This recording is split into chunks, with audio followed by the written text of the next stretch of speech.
Hello students, मैं S के Gupta S के जी ज्ञान ज्योति की ओर से SKMU UG सेमेस्टर 2 के जो स्टूडेंट्स एग्ज़ाम दे रहे हैं उनका एक पेपर है 50 मार्क्स का EBS। उसी का मैं क्लास आज यूट्यूब पर लेकर आया हूं आप, जिसमें कि एक चैप्टर है एयर पोल्यूशन, जिसका पार्ट 1 मैं पहले दे चुका हूं। आपने नहीं देखा है तो इस वीडियो के डिस्क्रिप्शन में है, आप जाकर देख ले ताकि आपको पार्ट 2 समझ में आए। ठीक है, तो हमने कल बताया था कि एयर पोल्यूशन जो होता है, एयर में क्या चेंज हो जाता है, फिजिकल चेंज हो जाता है, ठीक है, केमिकल चेंज हो जाता है और बायोलॉजिकल चेंज हो जाता है। ठीक है, ये बायोलॉजिकल चेंज हो जाता है, तो इसके वजह से जो है एयर पोल्यूटेड हो जाता है। और एयर में क्या क्या आ जाता है, हार्मफुल गैसेस आ जाते हैं, ठीक है, डस्ट आ जाते हैं और स्मोक आ जाते हैं, जिससे कि किस पर इफेक्ट पड़ता है, प्लांट पर पड़ता है, एनिमल पर पड़ता है और ह्यूमन ड्रेस्टिकली पर पड़ता है, ठीक है, आदमी पर पड़ता है। ठीक है, तो ये कल हम के फर्स्ट क्लास में आपको हम बता चुके थे। और इसके बाद हमने इसका कुछ काउज भी बताया था ये। ठीक है, यहाँ देखिए इसका हिंदी लिख दिया है कि वायु प्रदूषण हवा में किसी भी भौतिक, रासायनिक और जैविक, यहाँ देखिए लिखा हुआ है ना, क्या लिखा हुआ है, वायु प्रदूषण है ना, वायु प्रदूषण हवा में किसी भौतिक, रासायनिक या जैविक को संदर्भित करता है। ठीक है, हानिकारक गैसें जैसे धुएं, धूल और धुएं हवा का संदूषण है जो पौधे, जानवरों और मनुष्यों को अत्यधिक प्रभावित करते हैं। ठीक है, ये आपको मैंने कल बताया था। ठीक है, तो काउज ऑफ एयर पोल्यूशन हम देखेंगे। एयर पोल्यूशन के कल मैंने दो कारण बताए थे। एक नेचुरल मैंने बताया था कि एक नेचुरल कारण है। नेचुरल कारण में क्या बताया था आपको याद होगा, जैसे कि वॉल्केनो मैंने कहा था, ठीक है, फॉरेस्ट फायर कहा था, ये सब नेचुरल में था। तो हम लोग नेचुरल की चर्चा नहीं करेंगे, हम लोग इसका नेचुरल की चर्चा ना करके आर्टिफिशियल या मैन मेड काउज जो था एयर पोल्यूशन का, उसके बारे में हम लोग आज चर्चा करेंगे। ठीक है, इसके हम लोग देखेंगे पहले कारण क्या क्या प्रभाव होते हैं, कारण क्या क्या होते हैं, ठीक है, इसके बचाव क्या है, ये सारा चीज़ हम लोग इस वीडियो में कवर करेंगे। इसीलिए वीडियो को पूरा देखें ताकि आपके 4 इंची के दिमाग में एयर पोल्यूशन अच्छी तरह से आ जाए, और जब इसका प्रैक्टिस सेट आपको बनाने के लिए मिले तो आप अच्छा से अच्छा प्रदर्शन कर सकें। ठीक है, और एग्ज़ाम में भी आपका हेल्पफुल हो। तो आइए शुरू करते हैं। तो पहले हम लोग देख रहे हैं मैन मेड काउज। तो मैन मेड काउज के कुछ एयर पोल्यूशन के कुछ फॉलोइंग कारण हम नीचे आपको दिए हैं। पहला दिया है the burning of fossil fuels. मैंने कहा तो बोलता है कि जीवाश्म ईंधन का जलना। ठीक है, क्या है, बर्निंग ऑफ फॉसिल फ्यूल्स, आप यहाँ देख रहे हैं। ठीक है, the combusting of fossil fuels emits of large amount of sulphur dioxide. जब जैविक ईंधन जलता है, क्या कहता है, जीवाश्म ईंधन के दहन से बड़ी मात्रा में सल्फर डाइऑक्साइड का उत्सर्जन होता है। ठीक है, तो होता है carbon monoxide released by incomplete composition of fossil fuels also result in the air pollution. ठीक है, आगे क्या बोलता है कि कार्बन डाइऑक्साइड जो है, जीवाश्म ईंधन के अधूरे दहन से निकलने वाली कार्बन मोनोऑक्साइड की वायु प्रदूषण का कारण बनती है। ठीक है, तो आपको यहाँ से देखिए क्या क्या MCQ निकल सकता है। मैं थोड़ा ये आपको ला दूँ कि क्या है, पहला MCQ निकल सकता है कि जीवाश्म ईंधन के दहन से बड़ी मात्रा में क्या निकलती है। तो यहाँ एक सल्फर डाइऑक्साइड याद रखिएगा आप। ठीक है, सल्फर डाइऑक्साइड, क्लियर, ये चीज़ आप याद रखिएगा। और दूसरा, जब आधा जलता है, ठीक है, तो निकलने वाले कार्बन मोनोऑक्साइड क्या करती है, वायु को प्रदूषित करती है, जीवाश्म ईंधन का। ठीक है, यानी फॉसिल फ्यूल्स, जीवाश्म ईंधन मीन्स क्या हुआ, फॉसिल फ्यूल्स। ठीक है, आप देख रहे हैं यहाँ पर the combination of fossil fuels. ठीक है, इनकम्प्लीट इस तरह का रहेगा, इंग्लिश में आप देख लीजिएगा, combustion of fossil fuels also result in air pollution. ठीक है, इस तरह MCQ आपका बनेगा। दूसरा है ऑटोमोबाइल। ठीक है, क्या है, ऑटोमोबाइल। तो आइए हम लोग ऑटोमोबाइल पर भी देख लेते हैं। The gases emitted from vehicles such as jeep, truck, cars, buses etcetera. बोलता है जीप, कार, ट्रक, बस आदि वाहनों से निकलने वाली गैसें जो है पोल्यूट द इन्वायरमेंट, क्या करती है, हमारे वातावरण को पोल्यूट करती है, यानी क्या करती है, प्रदूषित करती है। ठीक है, ये आप देख रहे हैं। इसके बाद दीज आर, यहाँ देख रहे हैं दीज आर, ये लाइन को देखिए। ठीक है, these are the major source of green houses gases and also result in diseases among individuals. ठीक है स्टूडेंट्स, ये आपने देखा। तो यहाँ क्या बोल रहा है कि ये ग्रीन हाउस जैसे गैसों के प्रमुख स्रोत हैं। ठीक है, इसके परिणाम स्वरूप व्यक्तियों में क्या आती, बीमारियां भी आती है। क्लियर। नेक्स्ट आते हैं, तीसरा है हमारा एग्रीकल्चर एक्टिविटीज। जो हम लोग खेतों में जो एक्टिविटीज करते हैं उसके बारे में हम लोग देखेंगे। पहले देख लेते हैं क्या लिखा हुआ है यहाँ पर, आप देख रहे हैं ammonia is one of the most hazardous gases emitted during the agriculture activities. क्या वो, the insecticides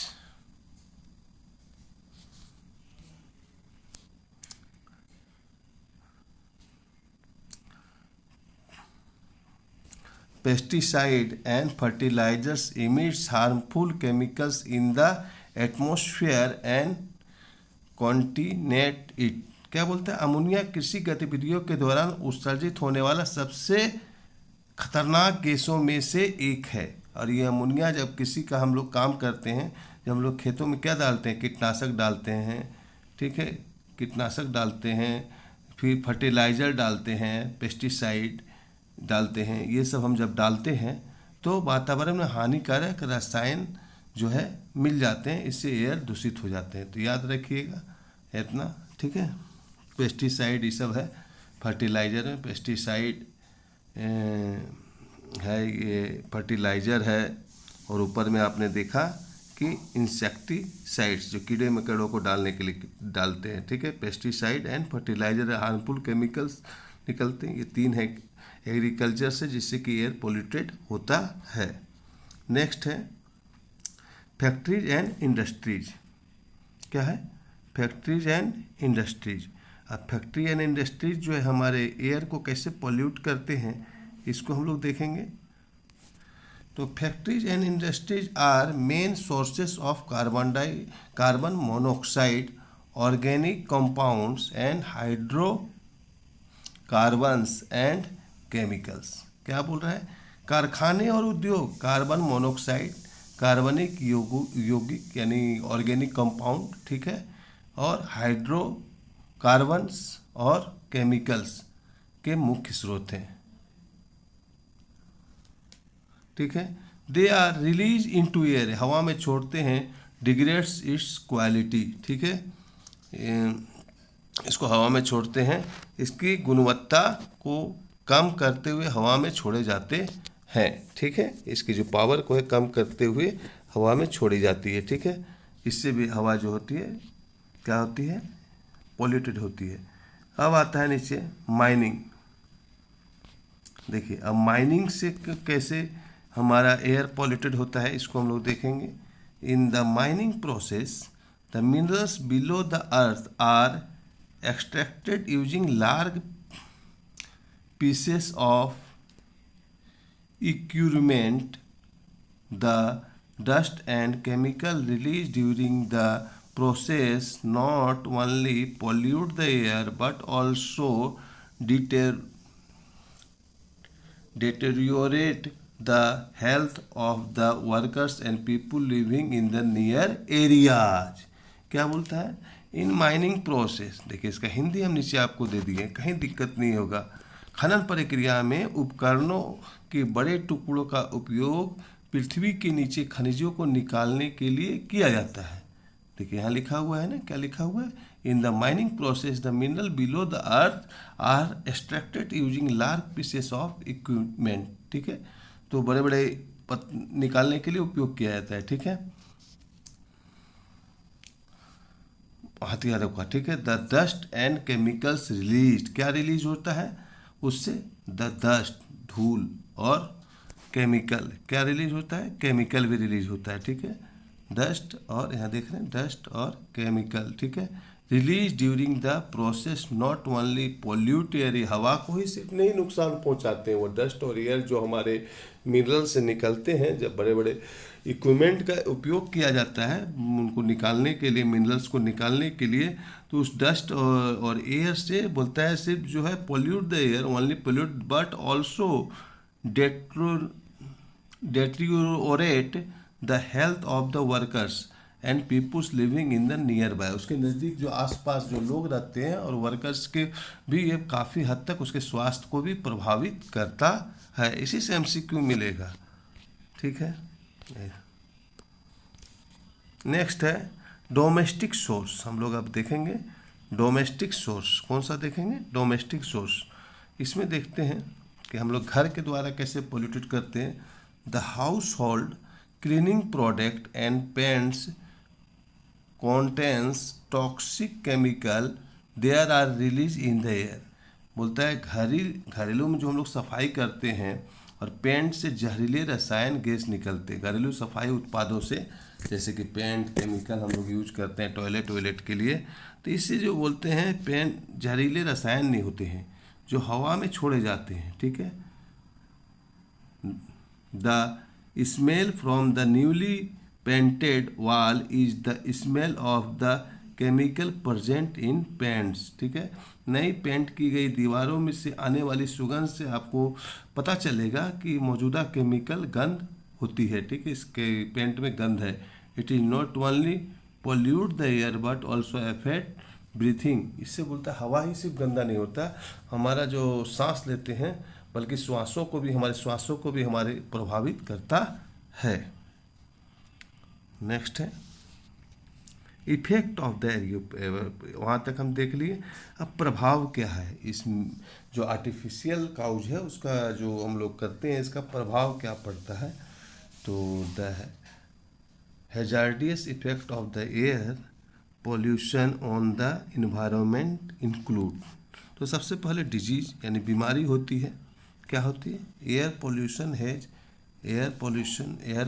has resulted in several respiratory disorder and health disease among human.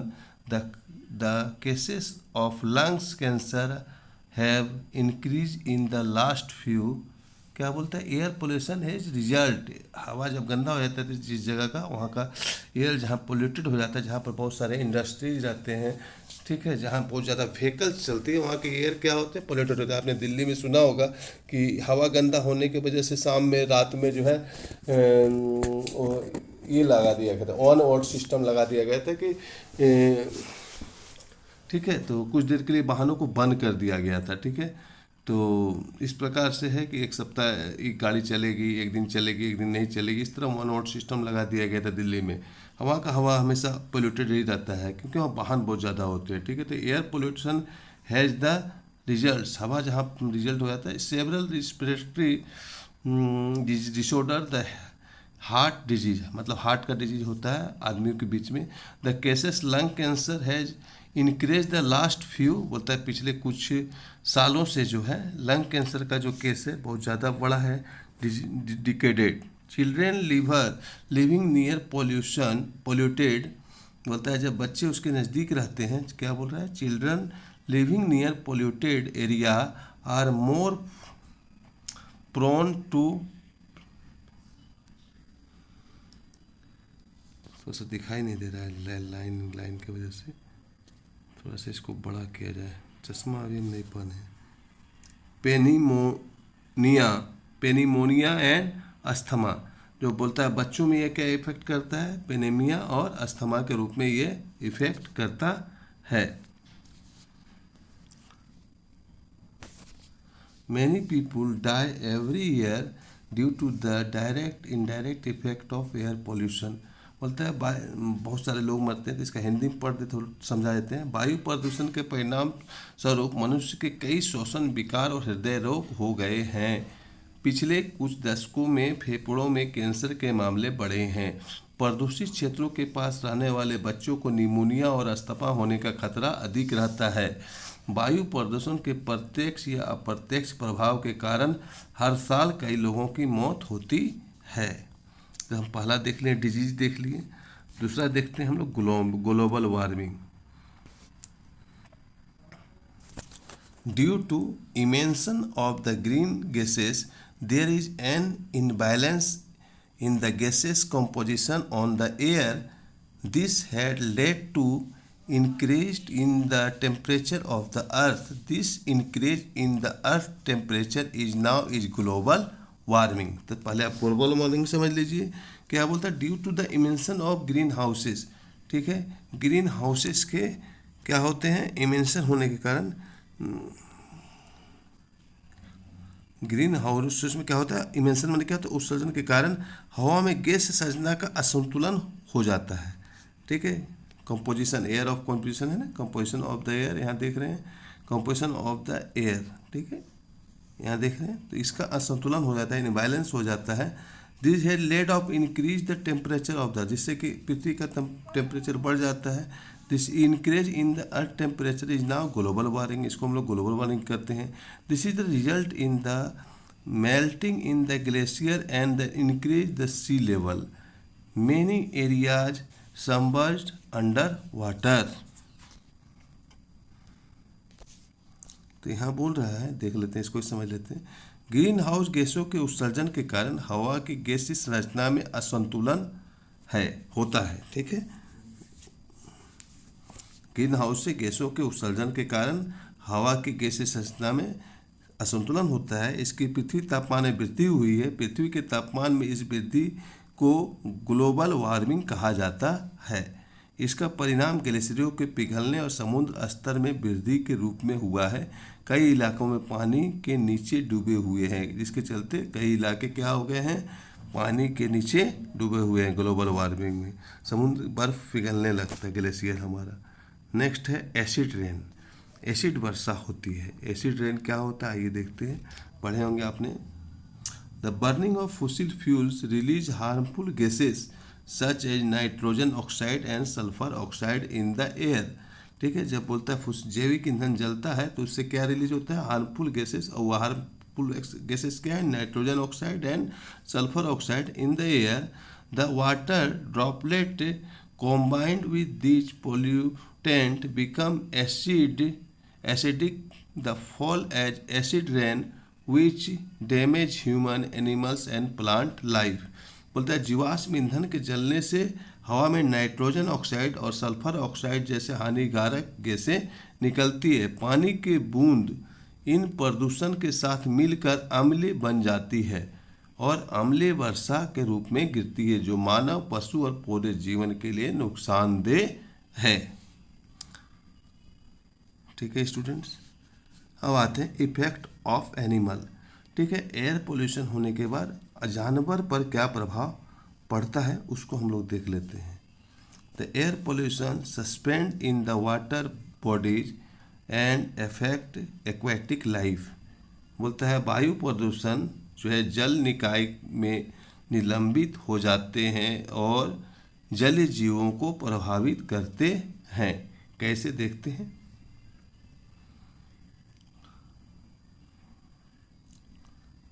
Pollution also compelled the animal have to leave their habitat and shift to new place. This renders are sterile and has also led to the extraction of large number of animal species. बोलता है air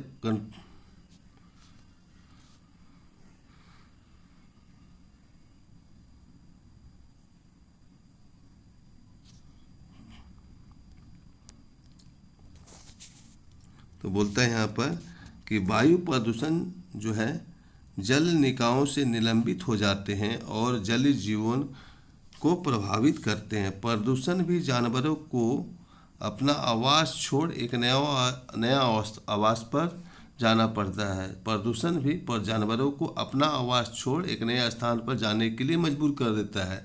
ठीक है, यह उन्हें भटकाता है। बड़ी संख्या में जानवर और प्रजातियों के विलुप्त होने का कारण भी बना हुआ है ये एयर पोल्यूशन। देखिए, जहाँ मान लीजिए कि जहाँ पर जैसा हैबिटेट है जहाँ का, वहाँ पर उस पशु के रहने के लिए, वहाँ पर अगर वो हैबिटेट ख़राब हो जाए, एयर पोल्यूटेड हो जाए, पानी में ही पूरा गंदगी आ जाए, तो इस जगह पर उनके लिए उस जगह को छोड़ने के लिए मजबूर होना पड़ता है, जिसके चलते बहुत सारे प्राणियाँ जो है आज विलुप्त हो रहे हैं।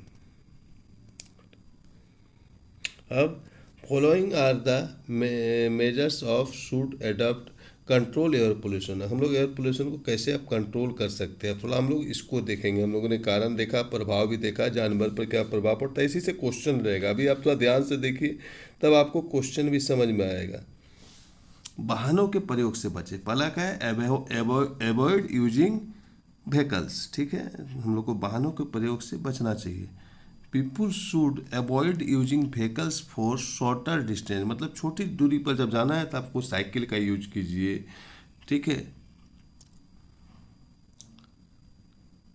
Rather they should prefer public mode of transport and travel from the place to another. बोलता है कि उनको क्या करना चाहिए, सबसे पहले प्राथमिकता दें पब्लिक जो ट्रांसपोर्ट है, जैसे बसेस है, टेम्पू है, ये सब को आपका उपयोग करना चाहिए। ट्रेन से बहुत लोग होता है कहीं जाना बाइक से, पर्सनल कार से जाते हैं, इस चीज़ को अवॉइड करना चाहिए, बल्कि पब्लिक ट्रांसपोर्ट का यूज करना चाहिए। This is not only prevent pollution but also conserve energy. ये पोल्यूशन को ही नहीं रोकेगा बल्कि हमारी ऊर्जा की भी बचत करेगा।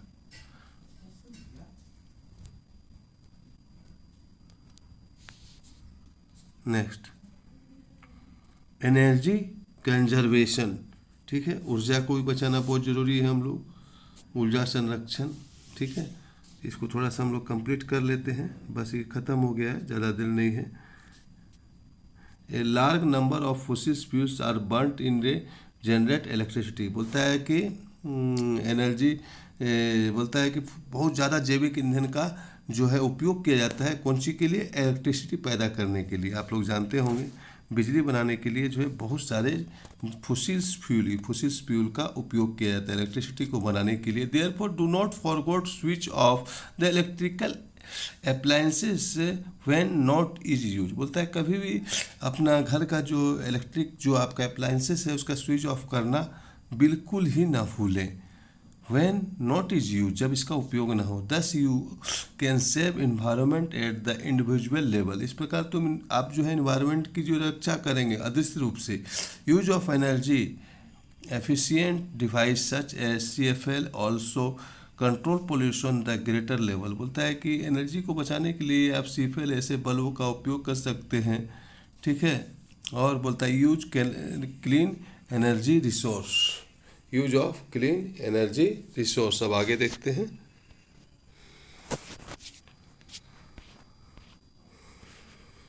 अब बोलता है एनर्जी रिसोर्स का उपयोग कीजिए। The use of solar, wind and geological energy reduce air pollution to larger level. बोलता है बड़े पैमाने पर जो अगर आप एयर पोल्यूशन को रोकना चाहते हैं तो आप जैसे सोलर का आपका हीटर आ गया है, इलेक्ट्रिक जला सकते हैं। वाइंड्स और जियो थर्मल एनर्जी जो निकलता है, जो मैंने पहले बताया था आज से कुछ देर पहले क्लास जब चल रहा था हम लोग का नेचुरल रिसोर्स, इसमें हमने बताया था कि सोलर एनर्जी, वाइंड एनर्जी और जियोलॉजिकल एनर्जी के बारे में बताया था, आप इसके दिमाग में होगा। Reduce air pollution and large level. Various countries including India have implemented the use of these resources as step toward the cleaner environment। बोलता है बहुत सारे देश और इसमें भारत भी है जो कि इस सोर्स का उपयोग कर रहे हैं वो इन्वायरमेंट को क्लीन रखने के लिए, ठीक है। तो स्टूडेंट्स ये छोटा सा मेरा एयर पोल्यूशन पर था, ठीक है। ये जो हमने समझाया था उसी का हिंदी है। जिन बच्चों को इंग्लिश में समझ में नहीं आता है वो हिंदी से समझ सकते हैं इस वीडियो से। इसलिए वीडियो अगर आपको अच्छा लगा तो अपने दोस्तों को शेयर करना ना भूलें, और आगे इस तरह वीडियो पाने के लिए चैनल को ज़रूर सब्सक्राइब कर लें। धन्यवाद।